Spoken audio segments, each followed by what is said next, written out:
એટલે Kutch was neglected. એક તો કચ્છનો આપણે પહેલાં બોમ્બે સ્ટેટમાં આવે, પછી ગુજરાત સ્ટેટમાં આવે. એટલે ગુજરાત સ્ટેટમાં આવે ને કચ્છ આખું એક ઇન્ડિવિજ્યુઅલ રિજિયન હતું. કચ્છને રિજિયન ગણતા.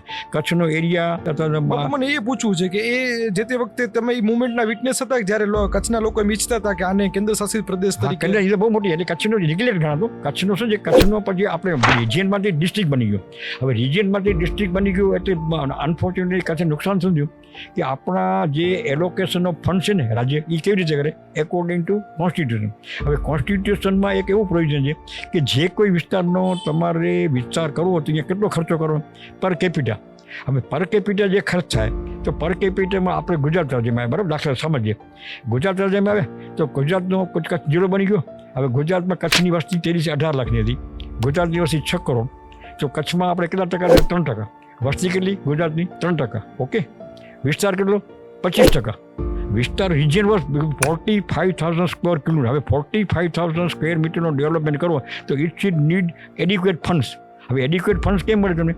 You are entitle two gate 3% money.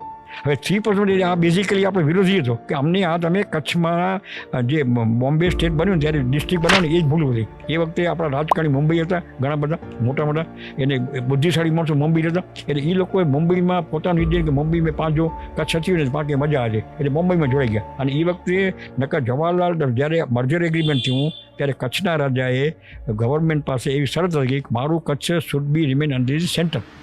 પાર્લામેન્ટમાં રહે, પાર્લામેન્ટ બજેટ પાસે, અને કચ્છ આખું જુદું છે. કચ્છ આખું સી સ્ટેટ બન્યું. હવે સી સ્ટેટ બન્યું એટલે 56માં કાયદો બન્યો કે મર્જર બોમ્બે બાય મહાજનસી જોડાયા. અને એ વખતે એક પછી એમાં આપણને રાજી કરવા માટે 371મી કલમ મળી કે તમને કચ્છ વિકાસ બોર્ડ મળશે. પણ કચ્છ વિકાસ બોર્ડ મળશે એ એજ્યુટેશન થયું અને કચ્છને જુદું સેન્ટ્રલ લાઇન કરવાનું. પણ એ વિકાસ બોર્ડમાં મોટી વીકનેસ હતી ને એ વખતે અમે જ્યારે સ્ટડી કર્યું ને ત્યારે એ થઈ કે Kutch Vikas board doesn't give you any financial money. Financial money number બોર્ડનો કરીને બોર્ડ થાય ને એક પ્રમુખ થાય, ફાટવી થાય, શું મળે? એટલે એમાં કંઈ વળે નહીં. એટલે પછી આ જે થયું ને એમાં અમારી પછી કચ્છની એજ્યુકેશન કે કચ્છ ઉપયોગી જિલ્લો, કચ્છમાં ઇન્ફ્રાસ્ટ્રક્ચરની, કચ્છમાં રેલવે. તો રેલવે બ્રોડગેજ ક્યાં સુધી? ગાંધીધામ સુધી. ભુજામાં તો મીટર ગેજ ચેન્જ કરો. કચ્છમાં રસ્તા નેશનલ હાઈવે ક્યાં સુધી આવે? કંડલા સુધી. બીજો નેશનલ હાઈવે ના આવે, પછી રસ્તા ના આવે, પછી નર્મદાનું પાણી ના આવે,